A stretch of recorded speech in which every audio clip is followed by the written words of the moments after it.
This week we were supposed to get an example of somebody that was coasting, and that caused them to fall.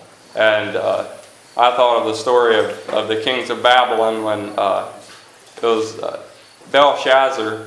His father, who was king, had already been so proud that God humbled him and made his mind go crazy for a few years, and but his son didn't help his son at all. He was just as proud, and so while he was there having a big feast and a party and drinking with all his friends, a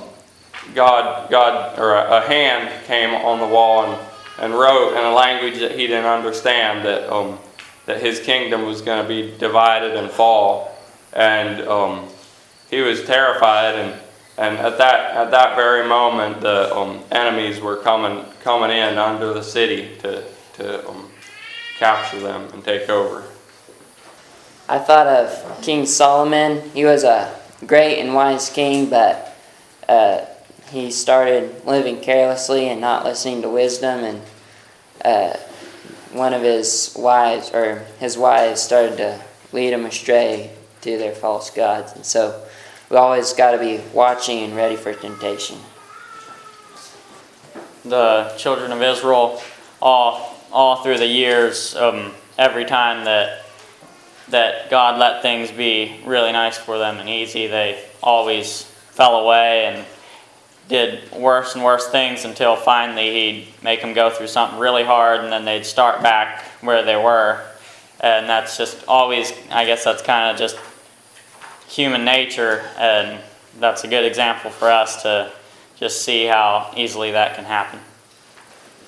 In John 6, after Jesus had fed the multitude, there were lots of people following Him, and they were following Him because he had fed them, and maybe even some of them were excited about some of His teachings or wanted to follow Him, but when it really came down to some of the things that they would have to let go of, that many of them turned away.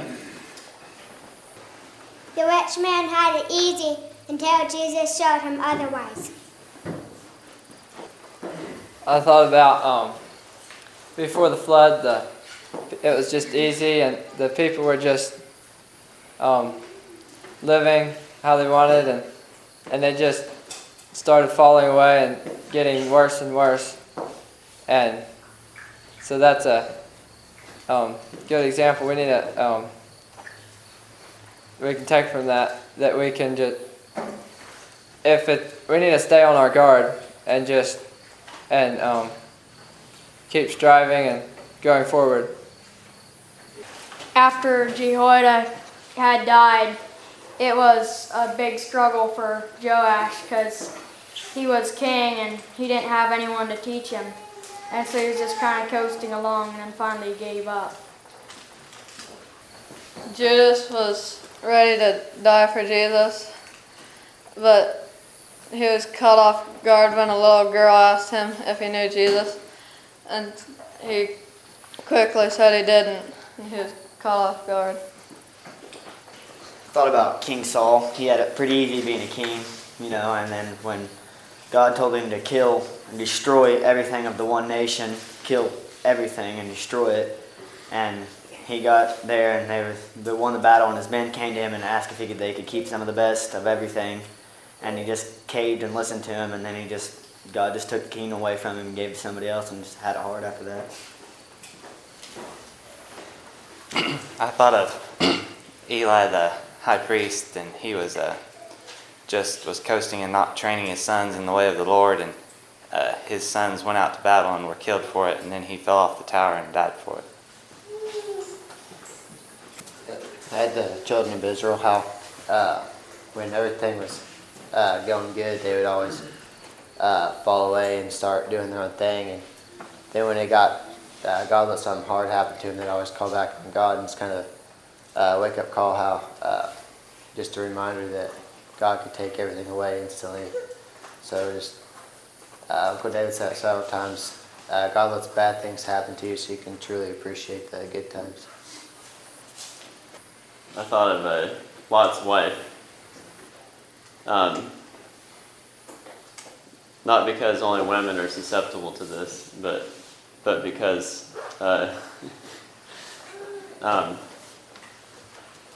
apparently her heart was not in the right place, because she wanted to go back to the city, and I just thought about how if you don't have your eyes set on a hope that's higher than this present life and things here, then you're gonna want this life. That's all you're gonna want. Not that this life is bad, but it's just you're not gonna want the things, the virtues and things that pertain to God's love and the life to come. And I thought about Job, how he had everything in this life that you could want. God blessed him, and he had good land, and he had a wife and children, and the devil was like, well, God was just asked the devil to consider my servant Job, and the devil said, well, he respects you and praises you now because he has all these things, but wait till you touch those things and then see.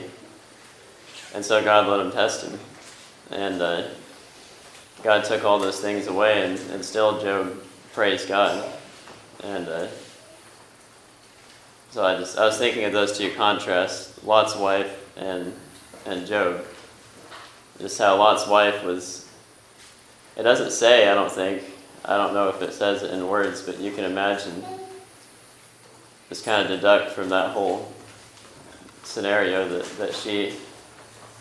her heart was in the city, that her heart was corrupt. She didn't have the faith that it was going to take to follow her husband out of the city. And so that was my thought.